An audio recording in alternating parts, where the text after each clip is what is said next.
Ang KNN ay hatid sa inyo ng UNICEF.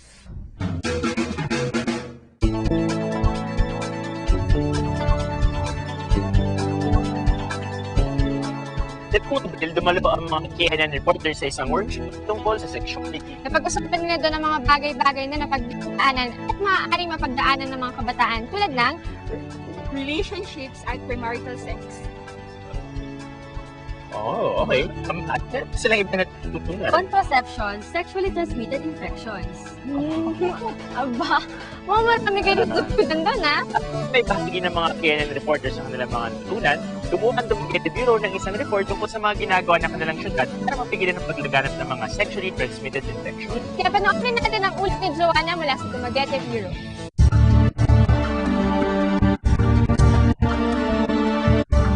Dito sa Oriental Negros, 5 na ang namatay dahil sa HIV/AIDS.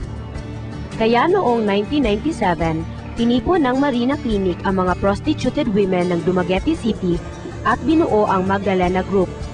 Alam namin na ang isang grupo na high risk ang behavior nila ang HIV/AIDS.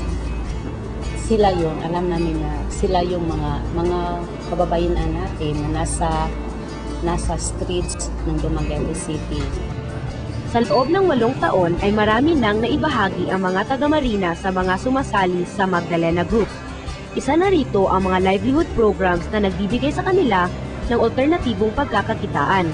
Binibigyan din sila ng training upang maging counselors ng kapwa nila biktima.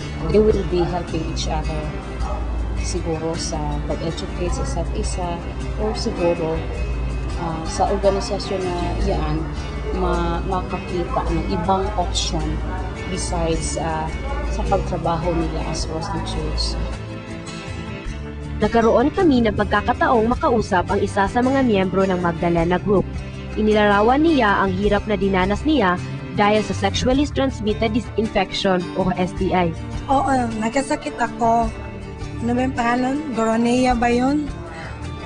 Tapos, ang hirap talaga, sakit ng katawan ko, marami akong nararamdaman, sakit yung puson ko, masakit yung balakang ko. Kala ko mamatay na ako noon. Ang gonorrhea ay isa lamang sa maraming STIs na maaaring makuha. Ilan pa sa mga common STIs ang syphilis, genital herpes at iba pa. Maraming STIs ang maaaring lunasan, ngunit mayroon ding lifelong infections kagaya ng HIV/AIDS. Ang AIDS ay isang uri ng sakit na dulot ng HIV o Human Immunodeficiency Virus. Inaatake at sinisira nito ang white blood cells ng katawan.